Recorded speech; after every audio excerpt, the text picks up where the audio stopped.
बहुत सारे लोग जो ये शिकायत कर रहे हैं कि मौलाना आज़ाद किस हैसियत से एजुकेशन मिनिस्टर बन गए, तो उनके लिए बस एक चीज़ है कि मौलाना आज़ाद को तो एजुकेशन मिनिस्टर बनना ही नहीं था, उनको बनना था भारत का प्राइम मिनिस्टर, पर किस्मत ने उनको एजुकेशन मिनिस्टर बनाया। इसी वजह कर आज हिंदुस्तान का जो एजुकेशन सिस्टम है अपने उरूज पे है, तो उसके पीछे सिर्फ और सिर्फ एक इंसान की सोच है, वो है मौलाना अबुल कलाम आज़ाद। अगर हम अमन की ढूंढ में निकलना चाहते हैं तो सबसे पहले हमें चाहिए कि इंसानों और कौमों के दिमागों के दरवाजे पर दस्तक दें, खटखटाएं इनसे। अक्सर आपने सोशल मीडिया पे ये कमेंट्स, ये पोस्ट देखे होंगे कि मौलाना आज़ाद जैसा एक मौलाना को भारत का एजुकेशन मिनिस्टर बनाया गया और जिसके बाद भारत की एजुकेशन व्यवस्था पूरी तरह से बर्बाद हो गई। बड़ा ही अजीब मसला है, लोग बिना जाने बिना कुछ पढ़े कुछ भी लिख देते हैं और कई बार तासुब के हिसाब से धर्म या जाति के नाम पे लोग नफ़रत की बुनियाद पे इस तरह से पोस्ट लिखते हैं, तो कई बार जानकारी नहीं होने पर। तो एक जो बड़ी जमात है उसके साथ मसला सिर्फ धर्म नहीं है बल्कि उसको पता ही नहीं है। उसकी कई वजह है। पहला ये कि मौलाना आज़ाद जैसे इंसान के ऊपर बहुत ज़्यादा भारत में काम ही नहीं हुआ है, यानी उनके जो वर्क्स हैं उनको सेलेक्टेड वर्क्स है, उनका वो पूरा कलेक्शन है उनके काम का, जिस तरह से महात्मा गांधी का, बी आर अम्बेडकर के काम का पूरा कलेक्शन रखा गया, वैसा मौलाना आज़ाद के साथ नहीं है। तो हम थोड़ी सी बात करेंगे यहाँ पे मौलाना आज़ाद की पर्सनालिटी के बारे में, उनकी कारगुजारी के बारे में, उनके काम के बारे में कि आखिर क्यों मौलाना आज़ाद भारत के एजुकेशन मिनिस्टर बनते हैं। तो सबसे पहले शुरू करते हैं मौलाना आज़ाद की पैदाइश से, वो कहाँ पैदा हुए और उनकी जो पूरा कारगुजारी है, पूरा उनका जो काम है उसके ऊपर। मौलाना आज़ाद 1888 में मक्का में पैदा हुए हैं। मक्का आज की डेट में सऊदी अरब में है। तो आपको ऐसा लगेगा कि वो एक सऊदी नागरिक हैं, ऐसा नहीं है। उनके वालिद साहब, उनके जो पिता हैं, वो दिल्ली के रहने वाले थे। ये ख़ानदानी, ये लोग दिल्ली के रहने वाले हैं। लेकिन 1857 में, जैसा आपको पता है कि दिल्ली के साथ अंग्रेज़ों ने क्या किया, बुरी तरह से लोगों का कत्ल गारत हुआ, लोगों को बर्बाद किया गया, हर चीज़ कर दिया गया। और उसके बाद दिल्ली की जगह कलकत्ता को भारत की राजधानी बनाई गई और दिल्ली में जो जुल्म हुए उसको एक अलग ही साना है। इसके बाद बहुत सारे जो लोग हैं वो दिल्ली से माइग्रेट करके दुनिया के अलग अलग हिस्सों में फैल गए। क्योंकि मौलाना आज़ाद के जो वालिद हैं वो तसव्वुफ़ के बहुत बड़े आलिम थे। आम तसव्वुफ़ को समझा जाए सूफिज़म के बेसिक अगर एक वर्ड में समझे तो उसके बहुत बड़े आलिम थे और उनकी कदर पूरी दुनिया में थी। जो खलीफा हैं, टर्की के सुल्तान हैं, जिन्हें आमतौर पर मुसलमान अपना खलीफा मानते थे, वो भी उनकी बहुत इज्जत, उनकी बहुत कदर करते थे। तो जब 1857 के बाद ये दिल्ली से निकले तो ये पहले इस्तांबुल पहुँचे, तो वहाँ उनका खलीफा ने इस्तकबाल किया और उसके बाद वो हिजाज़ के इलाके में, जहाँ मक्का और मदीना है, वहाँ जाते हैं।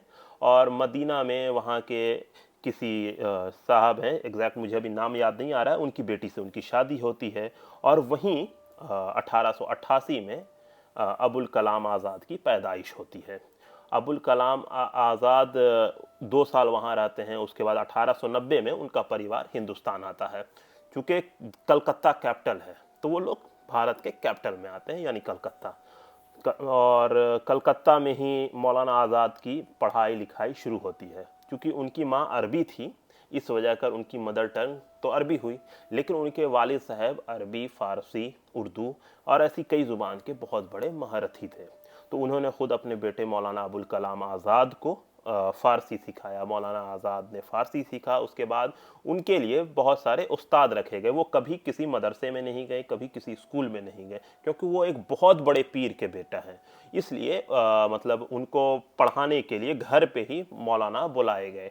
अंग्रेज़ी पढ़ाया रंजूर अज़ीमाबादी ने, शौक़ नीमवी, मौलाना सआदत हुसैन क़िबला जैसे लोग, मौलाना मोहम्मद याकूब जैसे लोग उनके उस्ताद थे। इस तरह से कई दर्जन भर उस्ताद ने उनको पढ़ाया और उन्होंने कई लैंग्वेजेस सीखे, जिसमें अरबी, हिंदी, इंग्लिश, उर्दू, पर्शियन, बंगला, ऐसी कई ज़ुबान। इसके अलावा भी उनको बहुत सारी ज़ुबान आती थी। तो इस तरह से मौलाना आज़ाद तकरीबन दर्जन भर ज़ुबान के महारथी थे कि इंसान से वो इस ज़ुबान में बातचीत कर सकते थे। जब मौलाना आज़ाद 13 साल के हुए, 13 साल के, तो अल मिसबाह नाम का एक जर्नल, एक पर्चा था, वो निकालने लगे और उसमें जो उनकी राइटिंग थी एज ए एडिटर, उन्होंने जो चीज़ उसमें लिखा उसने पूरे दुनिया के लोगों को हैरतज़दा कर दिया। लोग मतलब उनको लगा कि यार ये क्या है, एक 13 साल का बच्चा ये काम कर रहा है। तो बहुत कम उम्र में उन्होंने अपने इसमें बुलंदी हासिल की। कुछ चीज़ होता है इंसान के अंदर कुदरती, वो उनको कुदरती मिला। और उन्होंने जो अपना तखल्लुस रखा था, उनका जो ख्याल था, आज़ाद ख्याल के मालिक थे। तो उनका नाम मोहिद्दीन अबुल कलाम था। तो उन्होंने जो आज़ाद है, आज़ाद उनका तखल्लुस है, उनके नाम का हिस्सा नहीं, उन्होंने तखल्लुस रखा। तो उनके जो सोच है, हुर्रियत, आज़ादी, उससे उनके नाम में आज़ाद वर्ड जुटता है। इस तरह से मौलाना अबुल कलाम आज़ाद के तौर पर हम उन्हें जानते हैं। यहाँ से मौलाना आज़ाद की जो लिटरेरी एक्टिविटीज़ है वो शुरू होती है और वहाँ पे उन्होंने बहुत सारे काम किए और बहुत सारी चीज़ उनके दौर में आता है। नदवतुल उलमा से जुड़े उसके जर्नल में लिखते थे। इसके अलावा अमृतसर से पर्चा निकलता था, उस पर्चे में वो अप एज ए एडिटर की हैसियत से वहाँ पे वो काम करते थे। और उसके बाद उन्होंने दुनिया के अलग अलग मुल्कों का दौरा किया। वो मिस्र गए, वो टर्की गए, वो हिजाज़ के इलाके में गए और वहाँ की जो क्रांतिकारी गतिविधि थी, वहाँ के जो इनकलाबी थे, उनसे बहुत प्रेरित हुए। ये 1907-8 का दौर है। ये वही 1907-8 का दौर है जब इंग्लैंड के हिंदुस्तान में पढ़ने वाले हिंदुस्तानी बच्चे, चाहे उसमें सावरकर हों, श्यामा कृष्ण वर्मा हो, इस तरह बहुत सारे जो लोग हैं वो मिस्र के इनकलाबियों के साथ अपना गठजोड़ कर रहे हैं। उन लोगों ने वहाँ पे बहुत सारी चीज़ें बनाई, उसका एक अलग रिकॉर्ड है, उस पर हम फिर कभी बात करेंगे। तो इसी तरह से मौलाना आज़ाद भी मिस्रियों से और ये जो पूरा इलाका है सीरिया का, वहाँ के इनकलाबियों से बहुत अट्रैक्ट हुए। जब हिंदुस्तान आते हैं तो हिंदुस्तान में एक ऑर्गेनाइजेशन काम कर रहा था। तो आमतौर पर जब उसके बारे में हम पढ़ते हैं, अनुशीलन समिति, तो ये एक कट्टर सनातनियों, एक कट्टर हिंदुओं का ऑर्गेनाइजेशन है जिसमें मुसलमान नहीं है। मौलाना आज़ाद उनके जो हेड हैं उनसे जाके मिलते हैं, उनसे बात करते हैं और जिनका नाम अरबिंदो है, अरबिंदो घोष, गुरु अरबिंदो के तौर पर, योगी अरबिंदो के तौर पर हम लोग उन्हें जानते हैं। तो उनसे मिलते हैं, उनसे ताल्लुकात बढ़ाते हैं और उसी के पैटर्न पे उन्होंने एक ऑर्गेनाइजेशन बनाया, हिजबुल्लाह, मतलब अल्लाह की जमात। और उसमें तकरीबन 1700 के आसपास रज़ाकार उसमें जुड़ते हैं और इनका एक पैटर्न जो बिल्कुल अनुशीलन समिति पे था और उसी के बेसिस पे ये लोग काम करते थे। अंग्रेज़ों को खदशा हुआ कि ये ख़तरनाक चीज़ है, तो अंग्रेज़ों ने उस पर पाबंदी भी लगाई और फिर मौलाना आज़ाद की एक्टिविटी पे नज़र रखा जाने लगा। और मौलाना अबुल कलाम आज़ाद उसी वक्त से रेगुलर हिंदू मुस्लिम एकता पे, हिंदू मुस्लिम इत्तेहाद पे काम कर रहे थे।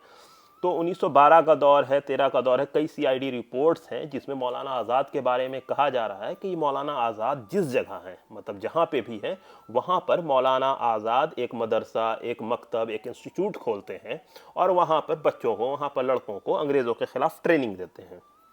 ये जो पूरा पैटर्न था, तो ये अरबिंदो का जो पूरा सिस्टम था गुरुकुल का, उसके ऊपर बेस्ड था कि मौलाना आज़ाद भी सेम वैसे ही मुस्लिम बच्चों के लिए कर रहे हैं। और उनके ऑर्गेनाइजेशन का नाम जैसे मैंने आपको बताया अभी, हिजबुल्लाह। और इसके बाद 1912 में काजी अहमद हुसैन, जो नरहट बिहार के रहने वाले थे, उनकी मदद से उन्होंने अल हिलाल पर्चा निकाला, अखबार निकाला। इसने हिंदुस्तान में इनकलाब ला दिया। मौलाना आज़ाद ने जो असली ख्याति, असली नाम जो कमाया इस अखबार से एज एडिटर, उन्होंने इसमें जो जो चीज़ें लिखी उसने उनको पूरी दुनिया में मशहूर कर दिया। अंग्रेज़ घबरा गए, उन्होंने इस अखबार पर पाबंदी लगा दी।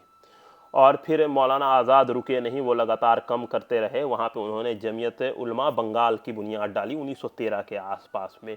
और फिर यही एक ऐसा ऑर्गेनाइजेशन बिहार में 1917 में भी कायम होता है, गया में मौलाना सज्जाद साहब कायम करते हैं। तो ये ऑर्गेनाइजेशन बना, तो ये ऑर्गेनाइजेशन भी अंग्रेज़ मुखालिफ है। इसके बाद मौलाना आज़ाद का जब अल हिलाल पाबंदी लगती है तो वो अल बलाग निकालते हैं, उसके ऊपर भी अंग्रेज़ पाबंदी लगा देते हैं। इसके अलावा उनके वो गिरफ्तार किया जाता है, उनके ऊपर कई स्टेट ने पाबंदी लगा दी, दिल्ली, उत्तर प्रदेश, मुंबई आदि ने, कि ये उनके स्टेट में नहीं आ सकते हैं। तब उनको कैद करके बिहार के रांची में रखा गया। आज रांची झारखंड में है, उस वक्त बिहार का हिस्सा था। तो वहाँ उनको कैद करके रखा गया, वहाँ मौलाना आज़ाद रहे। तो वहाँ भी कैद के दौरान, नज़रबंदी के दौरान भी वहाँ पे उन्होंने अंजुमन इस्लामिया नाम का एक ऑर्गेनाइजेशन बनाया, वहाँ पे एक मदरसा खोला, मदरसा इस्लामिया 1917 में। और यहाँ पे वो मस्जिद में तकरीर दिया करते थे। जब तकरीर करते थे तो उनकी तकरीर सुनने के लिए ना सिर्फ मुसलमान बल्कि बहुत बड़ी संख्या में हिंदू अवाम भी आया करते थे। तो ये मौलाना आज़ाद की शख्सियत है। बहुत कम उम्र हो रही है मौलाना आज़ाद की उस वक्त, लेकिन उनकी एक ऐसी पर्सनालिटी है कि लोग हर मज़हब के उनकी बातों को सुनने के लिए आ रहे हैं। उनके खुतबा को, ख़ास के जुमा का खुतबा बहुत मशहूर, उनकी किताब भी है इस मौजू पे जिसको आप पढ़ सकते हैं। तो यहाँ से मौलाना अबुल कलाम आज़ाद का राइज होता है। इसके अलावा मौलाना अबुल कलाम आज़ाद जब रिहा होते हैं 1919 के बाद, तो फिर मौलाना आज़ाद ने पटना का इमारत शरिया की बुनियाद मौलाना सज्जाद साहब, जिन्होंने 1917 में जमीयत उलमाए बिहार बनाया था, उनके साथ मिलकर इमारत शरिया की बुनियाद डाली पटना में। पटना में किस जगह? उस जगह का नाम है पत्थर की मस्जिद। वहाँ पे मतलब इन्हीं की अध्यक्षता में, इन्हीं की सदारत में बनता है। और यहाँ से फिर मौलाना आज़ाद आगे निकलते हैं, फिर नन कॉपरेशन और वो जो पूरा मूवमेंट चल रहा है रॉलेट एक्ट के अगेंस्ट, इसमें मौलाना आज़ाद नुमाया किरदार अदा करते हैं। इसके बाद उन्होंने एक अखबार निकाला 1921 में, जिसके बाद उन्हें गिरफ्तार कर लिया गया और नन कॉपरेशन और इन सारे मूवमेंट में हिस्से लेने की वजह कर उनके ऊपर केस चला। तो जब अदालत में उनके ऊपर केस आया तो अदालत में जज के सामने उनका पेश किया हुआ जो दलील है वो हिंदुस्तान की तारीख में या दुनिया की तारीख में अपने में एक अहम मार्का है। उन्होंने जो चीज़ वहाँ पे स्टेटमेंट के तौर पर दी वो गज़ब है। उसको आप कौले फैसल में पढ़ सकते हैं, जिसमें उन्होंने कहा था कि जिस कटघरे में हम खड़े हैं यहाँ पे हज़रत मूसा से लेकर सुकरात तक सब खड़े हैं, और एक नाइंसाफ़ी की जो अदालत की एक लिस्ट थी उसको उन्होंने वहाँ पर दिखाया है। ये आज के कंटेम्प्रेरी दौर में भी ये साबित होता है। वहाँ पे जो उन्होंने जो कहा वो तारीखी लकीर है जो हर दौर में लोगों को अट्रैक्ट करता रहेगा। तो उनकी उस चीज़ को भी, उन पूरे सारी चीज़ों को आप कौले फैसल में पढ़ सकते हैं। उसमें बहुत अच्छे से बखूबी उन्होंने हर चीज़ दिखाया है, हर चीज़ बताया है, उन्होंने जो चीज़ कही है उसके हिसाब से। और फिर यहाँ से मौलाना अबुल कलाम आज़ाद ने जो मतलब जो जमिया बहुत सारे इदारे बने हैं, मतलब कौन से इदारे, जो असहयोग खिलाफत के दौर में बहुत सारे बच्चे ने अपनी सरकारी एजुकेशन को छोड़ा था तो उनको पढ़ाना है, तो उनके लिए बहुत सारे इदारे बने। तो उसमें कई इदारे मौलाना आज़ाद की देन है, मतलब उसमें उनका बहुत बड़ा रोल है, जिसमें आज दिल्ली में मौजूद जामिया मिलिया इस्लामिया जैसा इदारा है जिसमें संस्थापक में से मौलाना अबुल कलाम आज़ाद खुद हैं। इसके बाद मौलाना आज़ाद 1923 में मात्र 35 साल की उम्र में कांग्रेस के अध्यक्ष बनते हैं। सबसे कम उम्र का एक नौजवान आदमी 35 साल की उम्र में कांग्रेस का अध्यक्ष बन रहा है। ये मौलाना आज़ाद की शख्सियत है, पर्सनालिटी। आप अंदाज़ा लगा सकते हैं कि कुछ तो है उस इंसान के अंदर, ऐसी डायनेमिक पर्सनालिटी है कि मात्र 35 साल की उम्र में, जब वो दौर है जब हिंदुस्तान में हिंदू मुस्लिम सिख सारे मजहब में बहुत बड़े जय्यद लोग हैं, पॉलिटिकल लोग हैं, नॉन पॉलिटिकल लोग हैं, उनमें मौलाना आज़ाद 1923 में प्रेसिडेंट बनते हैं मात्र 35 साल की उम्र में। और जब वो प्रेसिडेंट बनते हैं कांग्रेस के तो उनका जो काम क्या है, जैसा आप सभी लोगों को पता है कि गया में जो सेशन हुआ था 22 में, उसमें कांग्रेस टूट गई थी, स्वराज पार्टी बनी थी। और ये तो मौलाना आज़ाद की सबसे बड़ी खूबी ये है कि उन्होंने खिलाफत मूवमेंट से जुड़े हुए लोगों को और स्वराज वालों को वापस से कांग्रेस में मिलाया। ये उनकी एक बहुत बड़ी कामयाबी है। 35 साल का इंसान प्रेसिडेंट जब बनता है तो जो पार्टी टूटी है उसको जोड़ता है। तो ये है। फिर उन्होंने नमक सत्याग्रह के दौरान जो उन्होंने काम किया है वो नुमाया है एज ए फ्रीडम फाइटर। और फिर उन्होंने काफ़ी कुछ किया और एक उसके बाद वो कैद होते हैं लंबे वक्त तक, तकरीबन वो 4 साल तक कैद रहते हैं। जब कैद से छूटते हैं तो एक नया एक्ट आता है जिसके थ्रू हिंदुस्तान में इलेक्शन होना होता है। वो 37 का जो चुनाव है उसमें मौलाना आज़ाद ने जो रोल अदा किया वो अपने में यूनिक है, अपने में नायाब है। तो हुआ क्या था कि 2-3 चीज़ का ख्याल रखिएगा कि वो जो कांग्रेस के इसमें जो थे वो लोगों को सरकार बनाने के लिए प्रेरित करते थे। एक जानिब मुस्लिम लीग थी और अलग अलग मुस्लिम पार्टी थी, क्योंकि वहाँ पे कुछ सीटें रिजर्व थी, यानी मजदूरों के लिए रिजर्व सीट, मुसलमानों के लिए रिजर्व सीट, एससी के लिए रिजर्व सीट, हिंदुओं के लिए रिजर्व सीट, वैसा सारा सिस्टम था। तो मौलाना आज़ाद का मेन फोकस होता था मुस्लिम सीट। तो मौलाना आज़ाद ने जहाँ पे इलेक्शन लड़ा, जहाँ पे चीज़ें की, बेसिकली वो इलेक्शन लड़ते नहीं थे, लड़वाते थे। तो बिहार में ही अगर देखिएगा मुस्लिम इंडिपेंडेंट पार्टी बनवाते हैं वो, क्योंकि वो जो सीट है वहाँ पे उनको पता है कि कांग्रेस लड़ेगी तो वो मुसलमानों का वोट नहीं हासिल करेगी। तो चूंकि अब दूसरी पार्टी को रोकना है तो उन प्रो कांग्रेसी मुस्लिम पार्टी को उन्होंने जिताया, तो उसमें मुस्लिम इंडिपेंडेंट पार्टी जीतती है। वहाँ पे अल्लाह बख्श तुमरू की पार्टी है सिंध में, खान अब्दुल गफ्फार खान उनके हैं। तो ऐसे बहुत सारे लोग हैं जो मौलाना आज़ाद के बहुत करीबी हैं। और इस तरह से कांग्रेस ने जो 1937 में सरकार बनाई है उसमें एक सबसे बड़ा रोल मौलाना अबुल कलाम आज़ाद का है। इसके बाद बहुत सारी चीज़ें होती हैं, बहुत सारी एक्टिविटीज़ हैं, बहुत सारी चीज़ मौलाना आज़ाद ने की। और फिर 1940 का दौर आता है। 1940 के दौर को हम लोग जानते हैं लाहौर रेजोल्यूशन के तौर पर। लाहौर रेजोल्यूशन क्या है कि जिसमें पाकिस्तान की मांग मुस्लिम लीग ने की थी। इसकी भी कई वजह है कि हुआ यह था कि यूपी में कांग्रेस और मुस्लिम लीग ने समझौता किया था कि हम दोनों साथ में सरकार बनाएंगे। अब वहाँ पे मौलाना आज़ाद की कोशिश की वजह कर मुस्लिम लीग 0 सीट लाती है, बाकी अलग अलग पार्टी लाती है। तो यहाँ पे लेकिन चूंकि इनके बीच में वादा हो रखा था, लेकिन कांग्रेस की जो आला कमान है उसने धोखा कर दिया मुस्लिम लीग के साथ। तो मुस्लिम लीग ने अपनी पॉलिटिक्स की, ये मेरे साथ धोखा कर रहे हैं, और यहीं से जो पाकिस्तान की मांग बेसिकली शुरू होती है। तो बहरहाल तो मौलाना आज़ाद 1940 में रामगढ़, जो बिहार में पहले पड़ता था, आजकल झारखंड में है बेसिकली, तो उसके वो वहाँ पे कांग्रेस के प्रेसिडेंट बनते हैं। और वहाँ पे उन्होंने जो भाषण दिया वो अपने में यूनिक है, अपने में नायाब है। उन्होंने पाकिस्तान की मांग का खंडन उसी वक्त से शुरू किया, और वो जो खंडन है वो करते रहे, और आखिर तक उन्होंने पाकिस्तान की मांग का विरोध ही किया। उन्होंने पाकिस्तान को एक गैर इस्लामिक ये करार दिया था कि वो मांग ही बेकार है। तो यहाँ पर मौलाना आज़ाद कांग्रेस के अध्यक्ष बनते हैं, और उन्हीं की अध्यक्षता में पूरा का पूरा खाका तैयार होता है। किसका? क्विट इंडिया मूवमेंट का। हर ब्लॉक पे जाना, हर लोगों से मिलना, क्विट इंडिया मूवमेंट के दौरान क्या करना है, क्या होगा, सारी चीज़ लोगों को बताना और हर चीज़ का होना, ये मौलाना आज़ाद की एक बहुत बड़ी खूबी है। उन्होंने इस चीज़ को काम अंजाम दिया, और इस तरह से क्विट इंडिया मूवमेंट अगस्त 1942 में मुंबई से शुरू होता है मौलाना अबुल कलाम आज़ाद की अध्यक्षता में। तो यहाँ से एक अलग चीज़ देखते हैं कि हिंदुस्तान में सबसे बड़ा मूवमेंट शुरू होता है। और इसके बाद क्या होता है? इन सारी लीडरशिप को गिरफ्तार कर लिया जाता है। मौलाना आज़ाद भी गिरफ्तार होते हैं और जेल में डाल दिए जाते हैं, गांधी वांधी सब। इसके बाद 1944 में कुछ लोगों को छोड़ा जाता है, और ऐसे तक कुछ छूटते हैं। फिर 1946 में जिन्ना और गांधी जी की मीटिंग शुरू हो जाती है, जिसका मौलाना आज़ाद ने बहुत विरोध किया कि आप गलत चीज़ को बढ़ावा दे रहे हैं। बहरहाल उनकी बात नहीं सुनी गई। फिर उसके बाद चूंकि वो कांग्रेस के प्रेसिडेंट थे उस वक्त और जेल में थे, तो वो बहुत ज़्यादा रेलेवेंट नहीं थे। लेकिन जब वो जेल से छूटते हैं तो जो कॉन्स्टिट्यूशन जो सभा है, संविधान सभा, वो बनती, तो उसमें वो कांग्रेस को लीड करते हैं, कांग्रेस को लेकर आगे चलते हैं। और फिर इसमें ये होता है कि जो अंतरिम हुकूमत का सदर वही इंसान बनेगा जो कांग्रेस का प्रेसिडेंट हो। तो उस वक्त कांग्रेस के प्रेसिडेंट मौलाना अबुल कलाम आज़ाद हैं, लेकिन उनसे प्रेसिडेंटशिप ली जाती है और वो जाता है पंडित जवाहरलाल नेहरू को। उसका 46 का इलेक्शन होता है, अंतरिम सरकार बनती है, और उसमें मौलाना अबुल कलाम आज़ाद की जगह पंडित जवाहरलाल नेहरू प्राइम मिनिस्टर भारत के बनते हैं। और यहीं से पूरी जो कहानी शुरू होती है। उसके बाद पार्टीशन का जो पूरा प्लान है पूरी तरह से, तो उसका जो सबसे ज़्यादा जिस इंसान ने मुखालफत की, सबसे ज़्यादा जिसकी निंदा की, और हर चीज़ के ख़िलाफ़ सबसे ज़्यादा जो इंसान डटा रहा, वो इस इंसान का नाम है मौलाना अबुल कलाम आज़ाद। तो मौलाना अबुल कलाम आज़ाद ने मतलब फ्रीडम स्ट्रगल में बढ़ चढ़ कर हिस्सा लिया। उन्होंने पार्टीशन की खुल के मुखालफत किया, मतलब करते ही रहे। लेकिन आखिरकार 14 और 15 अगस्त 1947 को हमारा मुल्क बट गया, पाकिस्तान और हिंदुस्तान अलग हो गए, बहुत सारे लोग मरे। फिर चूँकि इनको तो अब बनना था प्राइम मिनिस्टर, लेकिन इनको कुछ नहीं बनाया गया, तो इसलिए नेहरू जी ने इनको अपने मिनिस्ट्री में रखा। लेकिन गांधी जी को ये बात सही नहीं लगी। उन्होंने ख़त लिखकर, बज़ाब्ते ख़त लिखकर पंडित नेहरू से कहा कि मौलाना आज़ाद को अपनी मिनिस्ट्री में नहीं रखें। अब इसकी क्या वजह है, गांधी जी क्या सोचते थे, ये मुझे भी इसका इल्म नहीं। ये लेटर मौजूद है।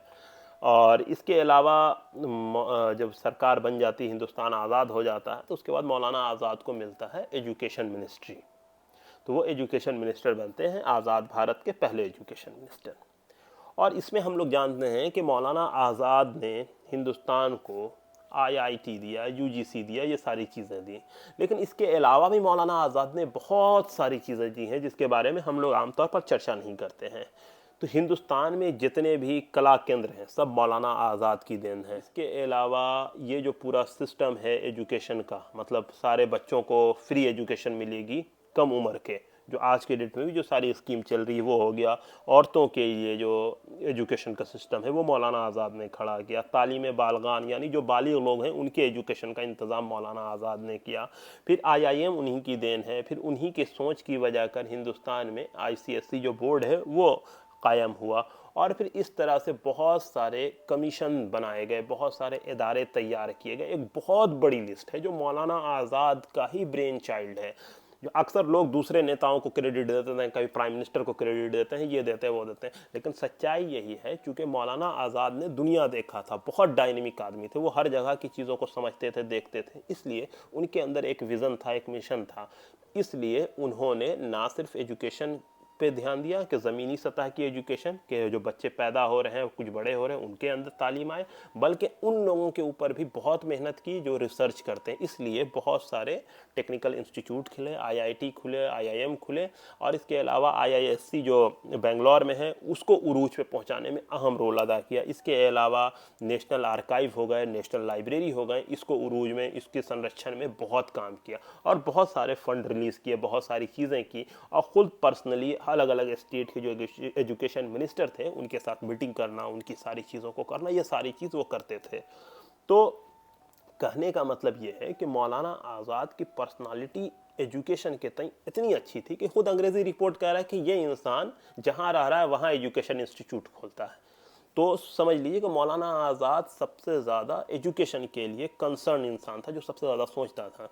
तो इसी वजह कर मौलाना आज़ाद ने जब एजुकेशन मिनिस्टर के हैसियत से हिंदुस्तान में काम करना शुरू किया तो उन्होंने बहुत सारे इदारे खोले, हर तरह के इदारे।